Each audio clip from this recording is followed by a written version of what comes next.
শুধু দর্শক, আসলে আল্লাহর পরিচয় এটি বড় একটি বিষয়।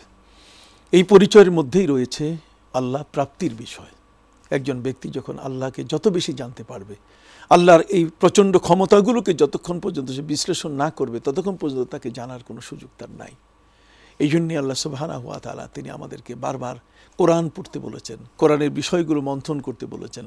যে তথ্যাবলী, যে ইনফরমেশন অ্যান্ড ডাটা তিনি আমাদেরকে সরবরাহ করেছেন, সেই বিষয়গুলোকে যদি আমরা অন্তত গবেষণার টেবিলে নিয়ে আসি, তাহলে দেখা যাবে যে আমাদের জীবনের মধ্যে ক্রম পরিবর্তন হওয়া শুরু করেছে। একটা গতিশীল নিয়মে আমাদের জীবনকে আমরা একটি সত্যের পথে, হকের পথে আমরা নিয়ে যেতে সক্ষম হব।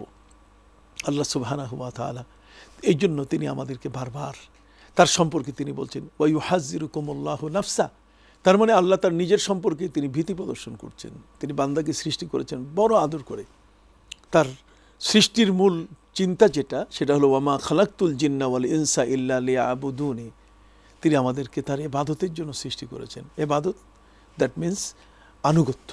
তার মানে তাকে আমরা মানব, তার প্রত্যেকটা কথাই মানব। ইবাদতের অর্থ শুধুমাত্র সেজদা করা নয়, ইবাদতের অর্থ শুধুমাত্র রুকু করা নয়, ইবাদতের অর্থ শুধুমাত্র মসজিদে অ্যাটেনশন ফিল, এতটুকু নয়। বরং ইবাদত হচ্ছে সার্বিক ক্ষেত্রে।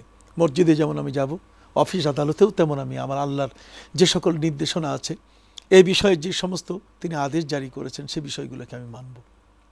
মহাগ্রন্থ আল কোরআনের প্রত্যেকটি বিষয়, ইন্নাল কোরআন ইয়াহদি লিল্লাতি হিয়া আকওয়াম। অতএব সেই কোরআনের নির্দেশনা অনুযায়ী যখন কোনো মানুষ চলে, তখন আল্লাহর একটা পরিচয় তার ভিতরে চলে আসে। আল্লাহ আমাকে ধরপাকড় করবেন, এর উপরে আল্লাহর ক্ষমতাকে প্রয়োগ করার ক্ষমতা আছে। আপনারা জানেন, আমরা জানি, কারুন সম্পদের অভাব ছিল না। কারুন পৃথিবীতে তার এত প্রাচুর্য ছিল, এত সম্পদ তার ছিল, যেই সম্পদ বহন করার, সম্পদের চাবিগুলো, গোডাউনের চাবিগুলো বহন করতে সেখানে প্রায় 70টি উট ব্যবহার করা হতো।